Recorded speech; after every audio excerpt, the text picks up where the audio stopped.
উদ্যানে ডিঙা সাজানো হয় কিভাবে দেখো। এখানে নিচে দিয়েছি পুষ্পপত্র, তারপরে দিয়েছি একটা কলার পাতা, পুরো একটা বড় কলা পাতা, আঙুর কলা পাতা বলে।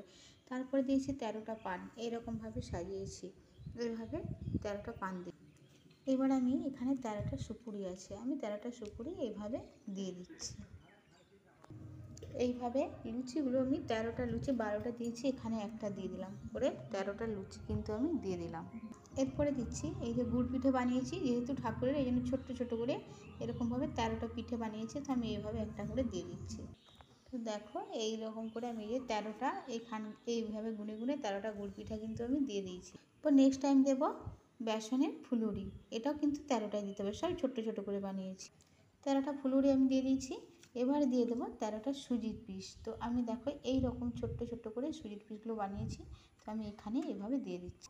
13টা সুজি দিয়ে দিলাম। এবার নেক্সট যাবে মুগ ভিজা, এই মুগ ভিজাটি কিন্তু আসল। এবারে আমি এখানে 13টা তো এত বেশি আছে, দুটি দুটি করে এখানে মুগ ভিজাগুলো দিয়ে দিয়েছি। এবারে দিয়ে দেবো ফল, 13 রকমের ফল, 13 রকমের ফল দেওয়াও কিন্তু হয়ে গেছে। এবার আমি দিয়ে দেবো বাতাসা, এভাবে সাজিয়ে সাজিয়ে।